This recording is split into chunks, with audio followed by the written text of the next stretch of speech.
Versículo 15. Así que ninguno de nosotros padezca como homicida o ladrón o malhechor o por entremeterse en lo ajeno. Pero si alguno padece como cristiano, no se avergüence, sino glorifique a Dios por ello. Versículo 17.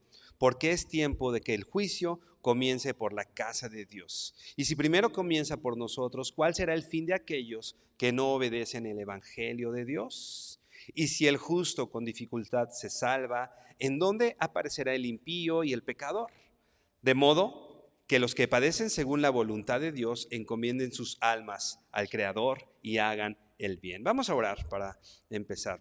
Señor, gracias por tu palabra, gracias por la carta que tú inspiraste, Señor, este aliento divino que fue sobre Pedro, de tal manera, Señor, que hoy está presente tu voz y tu voluntad en medio de nosotros, Señor. Gracias por la esperanza que tú nos das al leer estos textos, por la instrucción, Señor, que tú nos das al leer todo esto, Señor, que es útil, Señor, para corregir, redarguir y para instruirnos, Señor, y para que el siervo de Dios, para que nosotros seamos enteramente preparados, Señor, y para, como decíamos, Señor, hace unos minutos, poder presentar defensa de nuestra esperanza, Señor, de lo que tú has hecho en nosotros, Padre. Gracias porque eres bueno, Señor, en el nombre de Jesús. Amén y amén. Otra vez, 1 Pedro 4:14.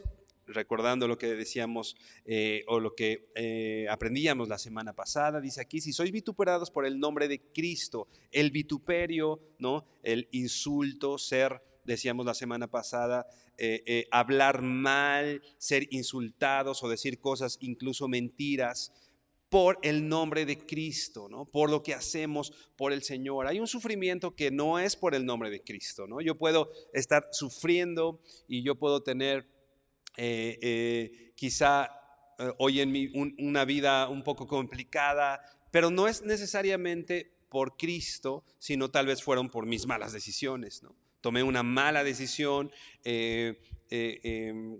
no sé, puedo pensar cierta enfermedad, ¿no? Que no es el sufrimiento de Cristo, sino pues porque fue años y años que no cuidé mi cuerpo, ¿no? Y eso trae una consecuencia, eso trae algo sobre nosotros que no es el sufrimiento de Cristo. Pero aquí está hablando especialmente de aquellos que son vituperados, que son insultados, que son blasfemados, como dice después más adelante con respecto a Cristo, por el nombre de Cristo. Y dice aquí: sois bienaventurados. ¿Por qué somos bienaventurados? Porque Él se glorifica, dice, porque el glorioso Espíritu de Dios reposa en nosotros, en medio de la aflicción, en medio de este vituperio, en medio del insulto. Sabemos y tenemos claro que el Espíritu del Señor está sobre nosotros. Y dice, no andamos demasiado porque lo vimos la semana pasada, pero dice: ciertamente de parte de ellos Él es blasfemado, pero por nosotros es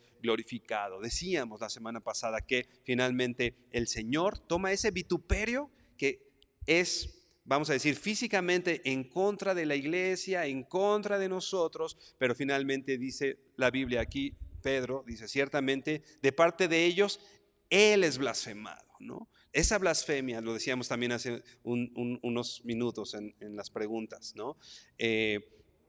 A quien se están resistiendo y a quien se están oponiendo finalmente es a Dios, ¿no? Se están oponiendo a Dios, ¿no? Entonces no te están rechazando a ti, sino están rechazando el evangelio de Cristo. No te están insultando a ti, finalmente lo que están haciendo es estar insultando al Señor, o estar hablando o blasfemando en contra del Señor, de nuestro Señor.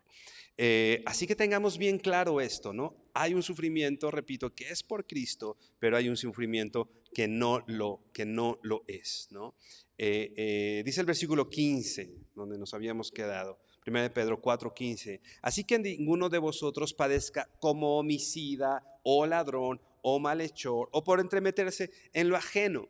Le está hablando a la iglesia, ¿no? Acuérdate, le está hablando a los cristianos perseguidos, les está hablando a todos estos hermanos que estaban dispersos, muchos huyendo por el evangelio, muchos padeciendo, pero aún el apóstol Pedro le dice a ellos, ninguno de ustedes, ¿no? Repito, les está hablando a cristianos, padezca como homicida, ¿no?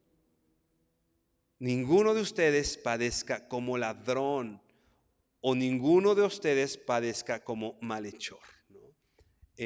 Hay, o había la posibilidad, o hoy hay, ¿no?, hermanos nuestros que han cometido pecado, ¿no?, que han cometido pecado y están acarreando la consecuencia, ¿no? Alguien, tal vez que se dice cristiano, que pudo haber robado algo y hoy está en la cárcel, ¿no?, está padeciendo, ¿no?, pero no por Cristo. Está padeciendo porque la consecuencia del pecado está sobre esta persona. No está sufriendo por la defensa del evangelio, la defensa por su fe, sino porque cualquier homicida va a padecer tarde o temprano. Cualquier ladrón va a padecer tarde o temprano. Cualquier malhechor, ¿no?, va a tener una consecuencia de juicio sobre su vida. Así que ninguno de nosotros padezca por este tipo de cosas, ¿no? Ninguno de nosotros tendría que estar padeciendo por esto, ¿no? Y algo que llama mucho la atención, ¿no?, porque dice homicida, pues bueno, un pecado que podemos decir pues grave, ¿no?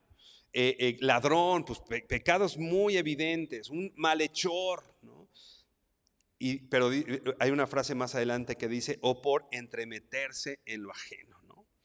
Tal vez eso dicen, oh, es tan grave entremeterse en lo ajeno a la altura del homicidio, ¿no?, a la altura del robo, ¿no? Alguien que se mete en donde no lo llaman, ¿no?, lo están poniendo a la altura de un malhechor, ¿no? Es importante que nosotros sepamos que un hijo de Dios no debe caracterizarse por crear problemas, por hacer problemas, ¿no? La Biblia dice, bienaventurados los pacificadores. Nuestro ministerio no es buscar estar, o nuestro llamado no es buscar meter, no sé, cizaña. Yo me acuerdo que una vez recibí una llamada de un hermano de la iglesia y me dijo, oye, hablando un poquito ahorita de las preguntas y respuestas, me dice, oye, ¿tú qué piensas sobre no me acuerdo ni siquiera el punto? Pues yo pienso esto y esto y esto. Y ya dice, es que en las preguntas y respuestas yo le pregunté al pastor que estaba en ese momento cuál era o qué creía de él, y entonces yo le argumenté, ¿no?, otra cosa, ¿no? Y entonces yo le dije, entonces, ¿por qué si tú ya tienes una respuesta? O sea, tu pregunta no era honesta, ¿no? Tú ya tienes una respuesta y nada más estás ahí como que echándole ahí no sé cómo decir, ¿no? Pero nada más para ver qué te dice, y tú ya sabes qué le vas a contestar. O sea, lo que tú querías más bien era hacer una polémica. Tú querías crear polémica, no tenías una duda, ¿no? Un hijo de Dios no busca hacer polémica. Por supuesto, venimos y nuestras preguntas y por favor, ¿no?, tenemos que hacerlas, y eso nos da crecimiento, y si de pronto no está aquí la respuesta, pues la buscamos, ¿no? Y la buscamos y tratamos de crecer todos, ¿no?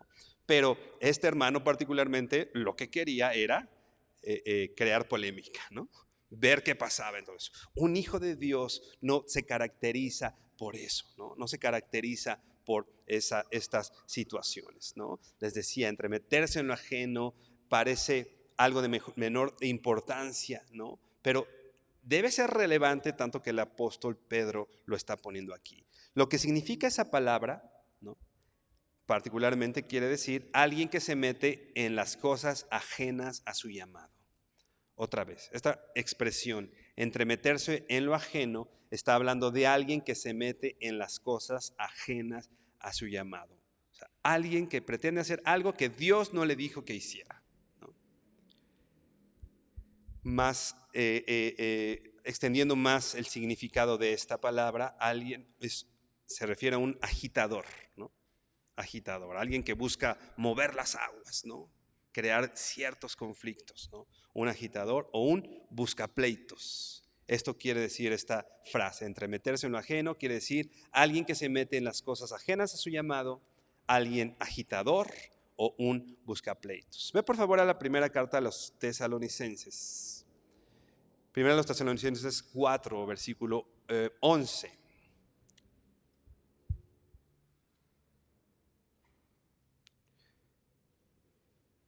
Primero los Tesalonicenses 4, 11 y te voy a leer la Nueva Traducción Viviente.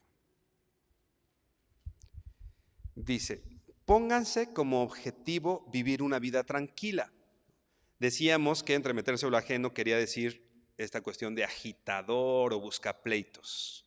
Entonces el apóstol Pablo aquí está diciendo, ponte el objetivo de vivir una vida tranquila, fuera de ser agitador, fuera de que tú seas el que armes o nosotros seamos los que estemos armando la contienda o el lío, ¿no? Dice, ocúpense de sus propios asuntos y trabajen con sus manos con tal como los instruimos anteriormente. Ocúpate de lo que el Dios te dijo que hicieras. Dice aquí, y trabajen con sus manos. Mucha gente en este entonces y bueno, en la actualidad, no trabajaba, ¿no? Y nada más estaba yendo de casa en casa y haciendo un poco de lío y tratando de buscar ciertas ganancias. Entonces, ¿qué es lo que está diciendo el apóstol Pablo? Ocúpate de lo que Dios te dijo que hicieras, ¿no? Y trabaja, ¿no? Y trabaja con tus manos tal y como los instruimos anteriormente. Yo tenía un conocido que ni siquiera puedo decir muy bien si era hermano o no era hermano, que un día le dijo a su esposa, voy a dejar de trabajar porque tengo un llamado a predicar el evangelio, ¿no? Y la esposa así como que, y bueno, ¿y cómo vas a proveer para la casa, ¿no? La Biblia dice que el que no provee para su casa y para los suyos es peor que un incrédulo y ha negado la fe. Eso dice la Biblia. Si yo no traigo provisión a casa, soy peor que un incrédulo, para empezar. Pero este hermano dijo, no, yo tengo ese llamado, y su familia dejó de recibir alimento de parte de él. Entonces la esposa tuvo que empezar a hacer limpiezas en otras casas para darle de comer a sus hijos, imagínate. El primer llamado de este, si podemos decirle hermano, ¿no? Y digo si podemos decirle hermano porque la Biblia es clara, el que no provee para su casa y para los suyos es peor que un incrédulo y ha negado la fe, ¿no? Se va y entonces él se iba a predicar y entonces casualmente llegaba a la hora del desayuno a todas las casas, no de inconversos, sino de hermanos, ¿no? No iba a predicar el evangelio a la gente que no conocía de Cristo, sino voy a predicar el evangelio en la casa del hermano fulanito. Y tocaba a la hora del desayuno, y llegaba y pues desayunaba y él decía que predicaba el evangelio y se iba, y a la hora de la comida llegaba con otro hermano. O sea, no estaba en realidad predicando o no estaba buscando extender, sino pues más bien casualmente llegaba a la hora. Estaba entrometido en las cosas que Dios no le había dicho que hiciera. Dios sí le había dicho, ¿no? Tienes que proveer para los tuyos, tienes que proveer para tu casa, ¿no? Y esto es un mal testimonio. Esto es un mal testimonio, dice el versículo 12, 1 Tesalonicenses 4:12. Entonces aquellos que no son creyentes respetarán la manera en que ustedes viven y ustedes no tendrán que depender de otros. ¿Te das cuenta que es importante nuestro testimonio con aquellos que no son creyentes? Y de alguna manera, como dice aquí el apóstol Pablo, ganar el respeto, ¿no? Ganar el respeto. Si se dice de un hermano, no, pues ni trabaja, ni se esfuerza, su familia no tiene que comer, entonces, ¿qué me vienes a decir?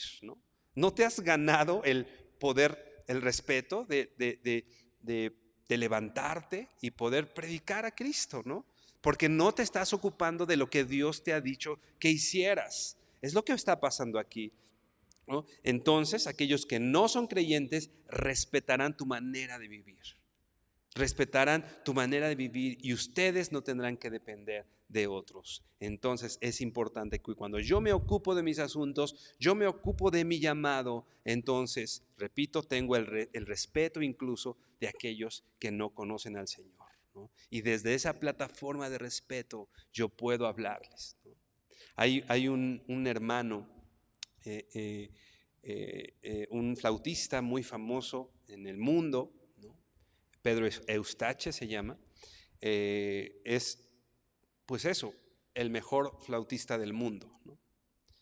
¿Y qué hace este hermano? Siempre que es llamado a grabar para para la música de una película, eh, no sé, para una orquesta, etcétera, siempre que él es llamado, llega y predica el evangelio.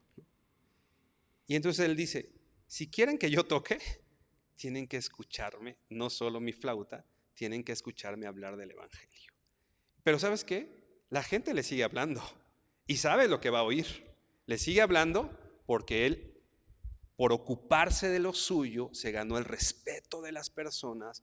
Entonces, ok, pues ahora dime todo lo que me tengas que decir, porque tienes una plataforma, ¿no?, para hacerlo, ¿no? Entonces, nuestra vida es esa plataforma. Nuestra vida tiene que ser esa plataforma. Repito, cuando yo me ocupo de mi llamado, cuando yo me ocupo de lo que Dios me ha dicho que haga. Ve a 2 Tesalonicenses 3. 2 Tesalonicenses 3, versículos 11 y 12. Dice así, 2 Tesalonicenses 3, versículo 11, también la Nueva Traducción Viviente, dice: sin embargo, oímos que algunos de ustedes llevan vidas de ocio, se niegan a trabajar y se entrometen en los asuntos de los demás, ¿no? Vidas de ocio. ¿Te das cuenta lo que va ligado a esta cuestión de no ocuparte de tus asuntos, ¿no? No ocuparte de lo que Dios te ha dicho? Dice, algunos de ustedes hemos oído que algunos cristianos, qué pena, ¿no? Qué vergüenza. Hemos oído que muchos de ustedes son ociosos. Son ociosos. Se niegan a trabajar, no quieres trabajar, ¿no? Un poco lo que yo te decía de esta persona que se negaba a trabajar, ¿no? Y se entrometen en los asuntos de los demás. ¿Te das cuenta de la gravedad de esta cuestión de estar entrometiéndose en las cosas que no tienes que estar?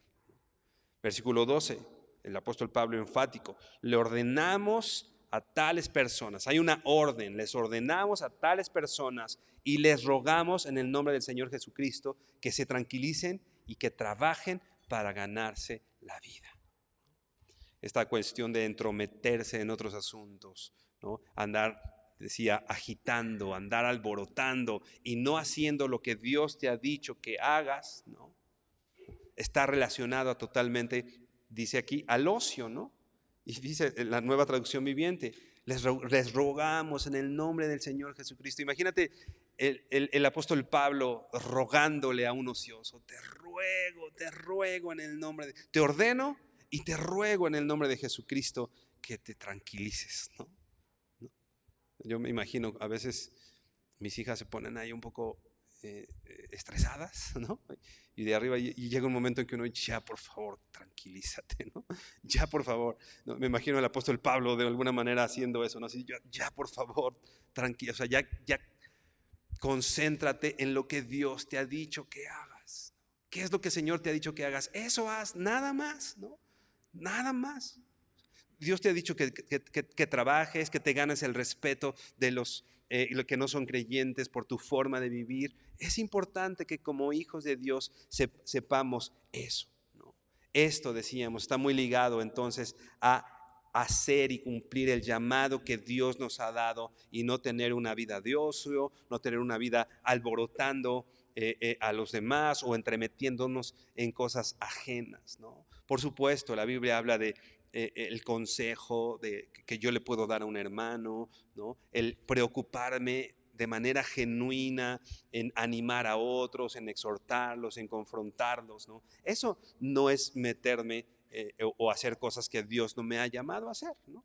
Como iglesia tenemos el llamado a exhortarnos entre nosotros, etcétera, ¿no? Pero repito, ligado a esta cuestión al ocio, ¿no? Y hay ciertas actitudes, ¿no?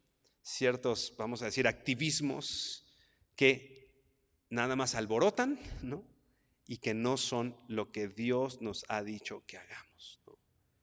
es importante que hagamos, ¿no?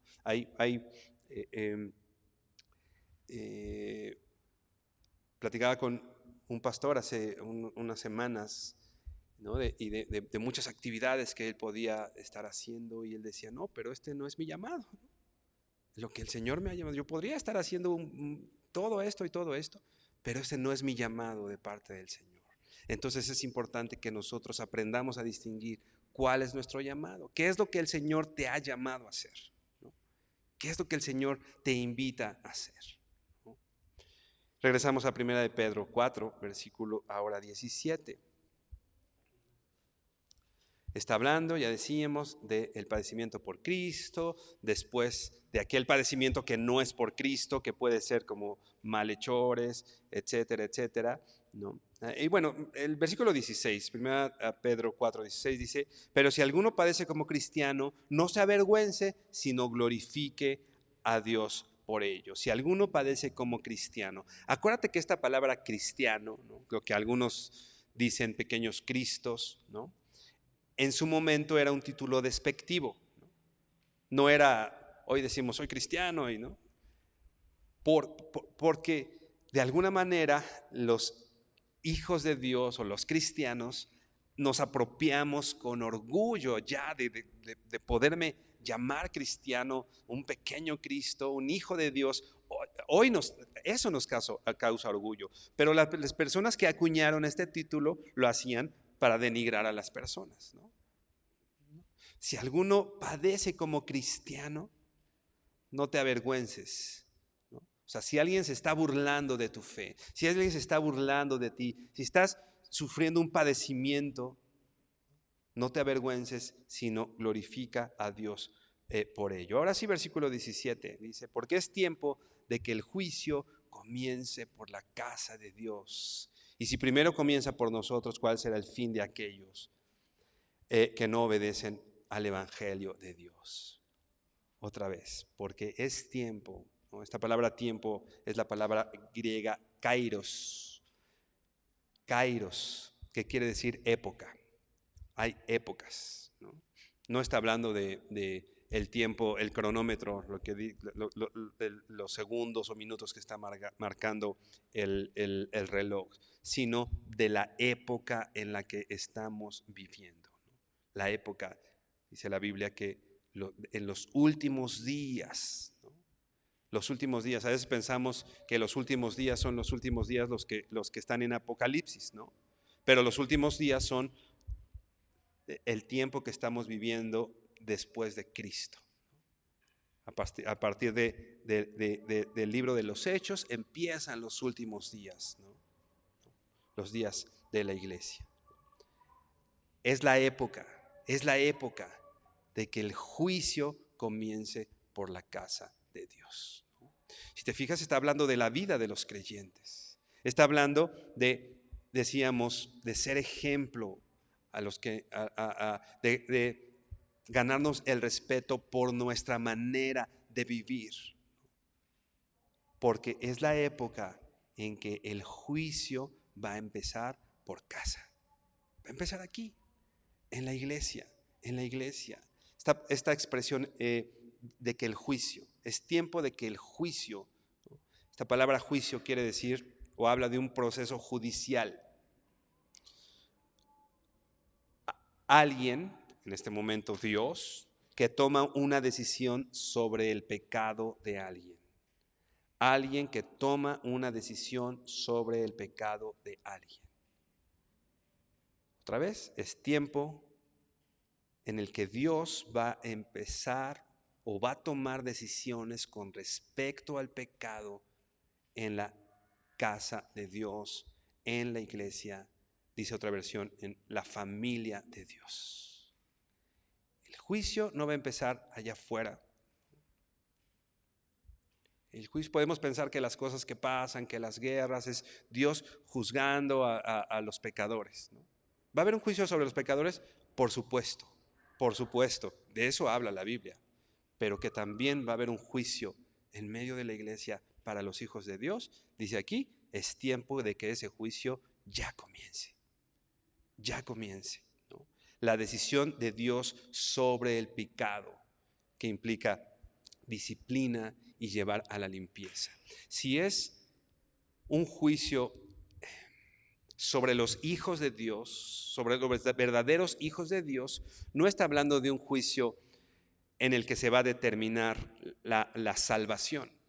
Si somos hijos de Dios, ya somos salvos, pero va a haber una toma de decisiones de parte de Dios con respecto a nuestro pecado, el pecado en medio de la iglesia, que lleva, como ya decíamos, a disciplinar y a la pureza. Dios viene por una iglesia santa, por una iglesia pura, una iglesia sin arruga. Entonces Dios tiene que aplicar decisiones y juicio, repito, no es un juicio para condenación, es un juicio para limpieza, purificación, disciplina en medio de la iglesia. En el contexto en el que estamos leyendo, en el contexto del sufrimiento, ¿no?, de la época en la que está viviendo Pedro, ¿no?, y en lo que está hablando sobre el sufrimiento, la persecución, ¿no?, se usa esta cuestión del sufrimiento como parte de un juicio, pero repito, un juicio en un sentido positivo, no para condenación, sino para purificación. Si yo soy un hijo de Dios, si yo he recibido este don de fe y el Señor me ha llamado me ha llamado su hijo, si el Señor te ha llamado su hijo y eres un hijo de Dios hoy, va a llegar un juicio, repito, sobre nuestra vida, no para condenación, porque tú ya eres salvo, no por tus obras, sino por la obra de Cristo. Pero Dios necesita una iglesia purificada. Así que lo que vives por Cristo está buscando purificarte. ¿Para qué es el sufrimiento en la iglesia? ¿Para qué es el sufrimiento en los hijos de Dios? Para purificar, para purificar. ¿Te acuerdas lo que hacían el aventador? ¿Te acuerdas? ¿No? En el cual un hombre, ¿no?, con el aventador lo agarra el grano, la paja, ¿no?, y llega el viento y se lleva las impurezas para que solamente quede el grano, ¿no? Porque esta leve tribulación momentánea produce un más excelente y eterno peso de gloria, ¿no? Lo que está ligero, las impurezas, con el aventador se van y queda el excelente y eterno peso de gloria. O sea, la persecución, la enfermedad, lo que estás padeciendo hoy en Cristo, nos está encaminando a ser una iglesia santa.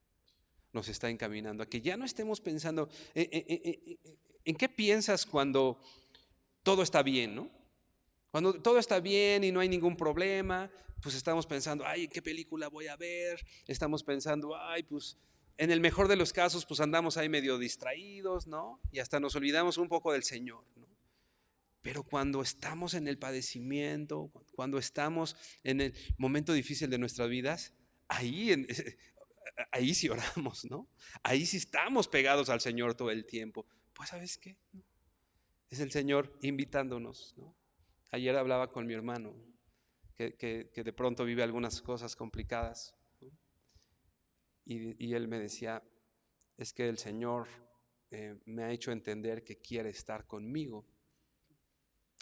Y si para estar yo pegado a Él tiene que enfermarme, Dios quiere que esté con Él. Y me decía él, pues tienes que estar en esa condición porque así estás conmigo. ¿Qué tiene que hacer el Señor en tu vida para que estés con Él? ¿Qué ha tenido que hacer el Señor en nuestras vidas para que estemos con Él? La persecución, ¿no? La persecución nos hace no quitar nuestros ojos del Señor. La prueba nos hace no quitar nuestros ojos del Señor, estar pegados a Él. De eso está hablando este juicio o lo que hace la persecución, porque repito, este es el contexto en el que se está escribiendo esta expresión, porque es el tiempo que el juicio comience por la casa de Dios, ¿no? Todo lo que ha estado hablando versículos antes, y no solo versículos antes, capítulos antes, todo ha ido con respecto al sufrimiento y la persecución, ¿no? Estaba revisando los títulos de las predicaciones de los miércoles, del pastor Gerardo, de las que yo he tenido la oportunidad de dar, ¿no? Cuando vino nuestro hermano René, todas la persecución, ¿no? O el sufrimiento en Cristo, o el sufrimiento por tal o cual cosa. O sea, no todas, pero un porcentaje, ¿no? O sea, un porcentaje amplio. O sea, uno de los temas principales en esta carta es el sufrimiento. Y de pronto llega este momento, porque es tiempo de que el juicio comience por la casa de Dios. La purificación, la pureza. Romanos 8:1 dice, ninguna condenación hay, ¿no? Ahora pues ninguna condenación hay para los que están en Cristo Jesús, los que no andan conforme a la carne, sino conforme al Espíritu. O sea, este juicio no es para condenación, porque no hay ninguna condenación para nosotros, porque ya estamos en Cristo. Dice Romanos, ve por favor a Romanos 11, versículos 29.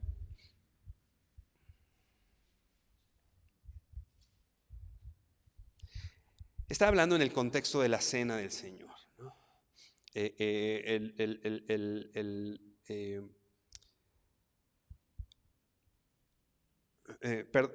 Dije Romanos 11, pero es primera a los Corintios 11, ¿no?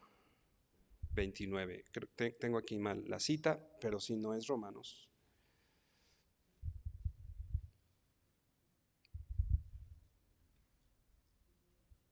Primera a los Corintios 11, Marco.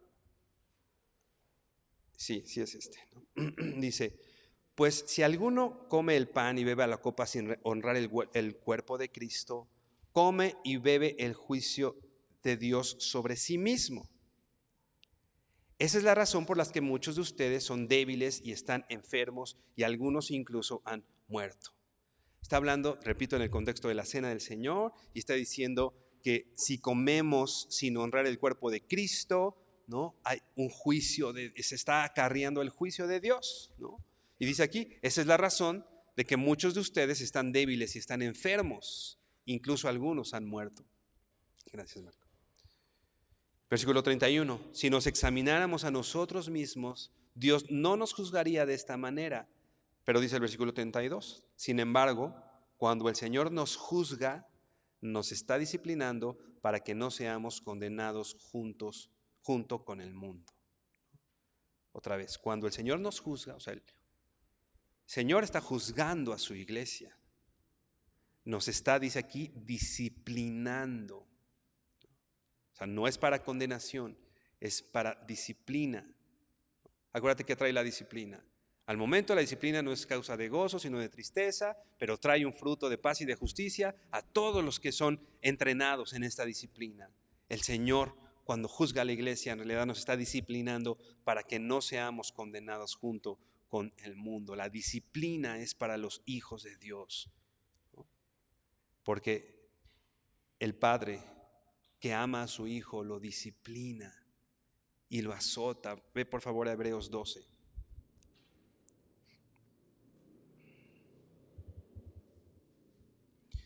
Hebreos 12, versículo 5, en la Reina Valera dice, y habéis ya olvidado la exhortación que como a hijos se os dirige. Otra vez, como a hijos. Una de las traducciones que leíamos, que yo les mencionaba, de que es necesario, que es tiempo que el juicio empiece por la casa de Dios. Una de las versiones dice, es tiempo que el juicio empiece por la familia de Dios. Y aquí está diciendo que como a hijos, ¿no? Los hijos son parte de la familia de Dios. Dice, y habéis olvidado la exhortación que como a hijos se os dirige, diciendo, hijo mío, no menosprecies la disciplina del Señor, ni desmayes cuando eres reprendido por Él. No menosprecies, ¿no? A veces pensamos que estar en disciplina es algo malo. Relacionamos la disciplina a algo malo, pero el que yo esté en disciplina del Señor me da el carácter de hijo de Dios. ¿Te das cuenta? El Señor se está tomando el tiempo para formarme. El Señor me está metiendo al horno, ¿no? Para cocinarme un poquito mejor.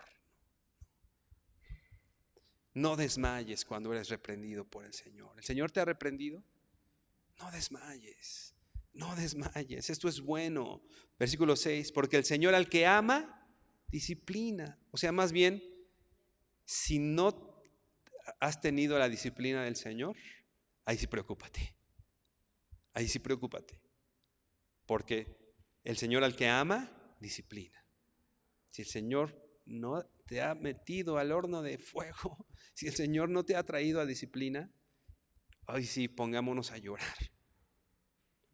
Porque el Señor al que ama, disciplina y azota a todo el que recibe por hijo. Azota. A veces decimos, no, Dios no castiga. Pues bueno, yo creo que el azote es pues, como un castigo, ¿no? O sea, una buena nalgada, ¿no? Un buen azote es parte de un castigo. El Señor, el propósito de un padre a azotar a su hijo no es descargar su enojo, ¿no? Y desahogarse, sino es que el hijo aprenda, ¿no? Que el hijo sea formado. Y azota a todo el que recibe por hijo. Dice el versículo 7, si soportáis la disciplina, Dios os trata como a hijos. Porque ¿qué hijo es aquel a quien el padre no disciplina? Pero si se deja sin disciplina, de la cual todos han sido participantes, entonces sois bastardos y no hijos. Por otra parte, tuvimos a nuestros padres terrenales que nos disciplinaban y los venerábamos. ¿Por qué no obedeceremos mucho mejor al Padre de los Espíritus y viviremos? Y aquellos, o sea, nuestros padres, ciertamente por pocos días nos disciplinaban, como a ellos les parecía, ¿no? Los padres nos equivocamos en nuestra disciplina y nos parece hacer ciertas cosas, ¿no? Aquellos ciertamente por pocos días nos disciplinaban, como a ellos les parecía. Pero Dios, para lo que nos es provechoso. O sea, la disciplina del Señor, el sufrimiento en el Señor, la reprensión en el Señor, tiene un provecho para los hijos de Dios. Nos aprovecha. No es causa de gozo, sino de tristeza. Porque la disciplina no es causa de gozo en el momento, ¿no? Pero trae un provecho. Y algo que me parece increíble, esperanzador y hermoso. Dice el texto, para que participemos de su santidad.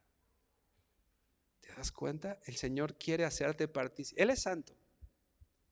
Dice la Biblia que sin santidad nadie puede ver al Señor. Sin santidad nadie verá al Señor. ¿Te acuerdas? El sumo sacerdote cuando estaba ahí en lo del sacrificio, ¿no? Tenía una laminita pegada aquí, para que a nadie se le olvidara, y si alguien se acercaba, la laminita decía, santidad a Jehová. Dios es santo. Dios es santo. Santo, santo, santo, cantaban los ángeles. Y te decía, a mí me parece esperanzador y hermoso que el Señor quiera hacerme partícipe de su santidad. ¿No te parece increíble que el Señor quiera compartir su santidad contigo? ¿No te parece así de, Señor, gracias? Gracias porque quieres hacerme parecido a ti, Señor, gracias. Pero ¿cómo el Señor nos hace partícipes de su santidad? Con la disciplina. Con la disciplina. Así que es hermoso, es hermoso. Regresamos a primera carta de Pedro, capítulo 4, versículo 18. Para terminar, dice, y si el justo con dificultad se salva, ¿de dónde aparecerá el impío y el pecador? El justo con dificultad se salva. No es que nuestra salvación haya sido difícil para nosotros ganarla, ¿no?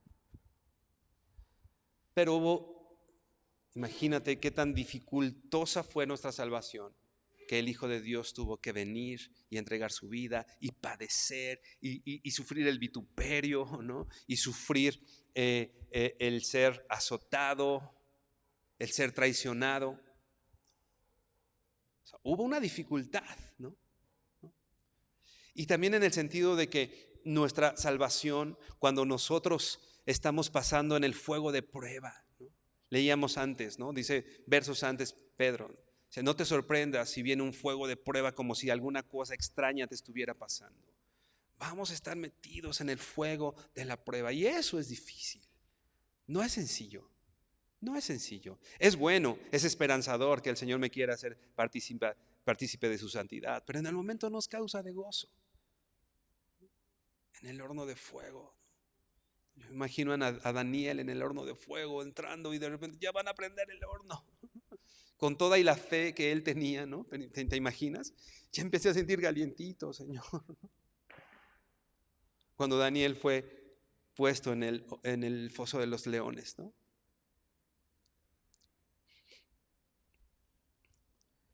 Si el justo con dificultad o con todas esas dificultades se salva, ¿en dónde aparecerá el impío y el pecador?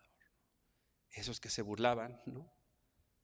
Esos que se reían, esos que azotaron a nuestros hermanos y que llevaron a la muerte a nuestros hermanos en este tiempo, en el tiempo de Pedro, y que lo siguen haciendo hoy. Porque como decíamos al principio, esto sigue pasando en muchos lugares. En donde aparecerán ellos, el impío y el pecador. Pablo tuvo que pasar un montón de cosas, ¿no? El aguijón en su carne. ¿Te acuerdas? Ananías, ¿no? Recibe el mensaje de Dios. Ve y dile a Pablo cuánto le es necesario padecer por mí. No llega Ananías a decirle a Pablo, vas a ser el gran predicador y vas a escribir casi todas las cartas del Nuevo Testamento y mira, tú vas a ser. Ananías llega con Pablo y le dice todo lo que él tenía que padecer por Cristo para ser formado, para ser formado. He recibido una revelación, ¿no? Dice el apóstol Pablo, ¿no? Sé de alguien que como que fue al cielo, pero sé de él, ¿no? No lo dice así como abiertamente, ¿no? Dice, esto está en 2 Corintios 12, no lo busques, te lo menciono rápido, si quieres anótalo, ¿no? Dice, de esa experiencia vale la pena jactarse, pero no voy a hacerlo, solamente me jactaré en mis debilidades. Él había tenido esas revelaciones maravillosas, ¿no? Pero dice el versículo 7, así que para impedir que me volviera orgulloso, se me dio una espina en la carne, un mensajero de Satanás, para que me atormente y que esto impida que me vuelva orgulloso. Otra vez, somos formados en disciplina. Entonces de pronto viene alguien que te abofetea, no sé. Cuando hablan mal de ti, ¿no? Bofetada, ¿no? Cuando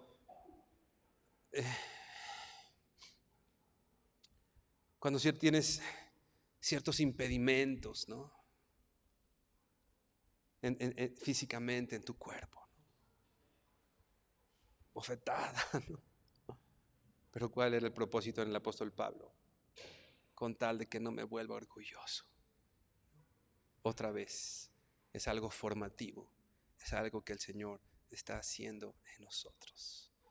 Nosotros hemos recibido el mismo mensaje, digo, no hemos subido como Pablo, ¿no? Pero imagínate el precioso y gran mensaje que hemos recibido, el Evangelio. Esa Biblia que tienes en tus manos es una bomba, ¿no?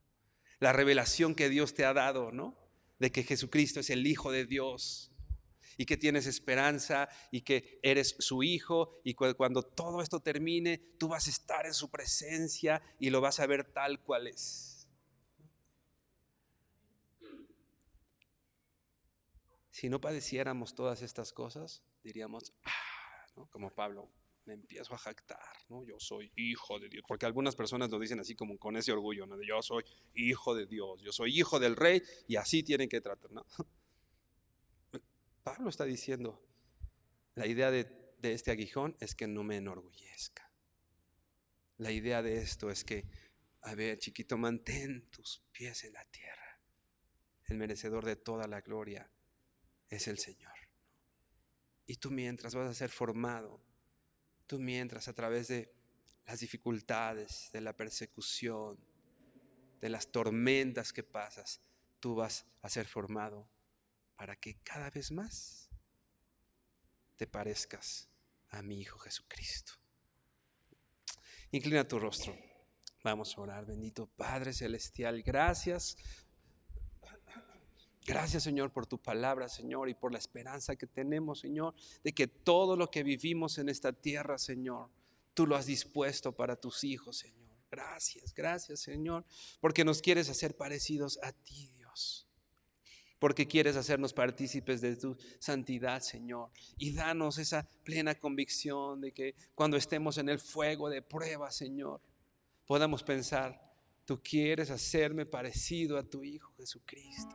Cuando hablen mal de nosotros, Señor, en vez de buscar defendernos, Señor, que podamos primero pensar, tú quieres hacerme parecido a tu Hijo Jesucristo. Cuando venga ese aguijón, Señor, a bofetearnos en la noche, Señor, con dolor, con tormenta, Señor, que podamos pensar, tú quieres, Señor, hacerme parecido a tu Hijo Jesucristo, Dios. Y que Señor, esta leve tribulación momentánea produce un más excelente y eterno peso de gloria, Señor. Gracias, gracias, Señor. Gracias, bendito Señor, por tu amor. Gracias por tu misericordia, Señor. Porque no nos dejas como estamos, Señor. Porque no nos salvas y nos dejas así nada más, Señor, sino te encargas de formarnos, de formar carácter, de fortalecernos, Señor. Gracias, Señor. Gracias, precioso Señor. Gracias, precioso Padre Celestial, que te ocupas de nosotros, disciplinándonos, Señor, azotándonos cuando es necesario, Señor. Gracias, Señor. Gracias por no olvidarte de nosotros, Padre. Gracias, bendito Señor, porque eres bueno, porque tu misericordia es para siempre, Señor. Porque tu misericordia se renueva todos los días, Señor. Gracias, Señor. Porque tu perdón nos alcanza a todos, Señor. Porque tu perdón, Señor, nos libra de nuestras rebeldías, Señor. Gracias, Señor. Sella esta palabra, Señor, en nuestros corazones, y que en el momento indicado, Señor, pueda salir y traer esperanza, Señor, y propósito a nuestras vidas, Padre. Te bendecimos, Señor, te honramos y damos gracias en el nombre de Jesús. Amén y amén. Mi hermano, buenas noches, que el Señor te bendiga.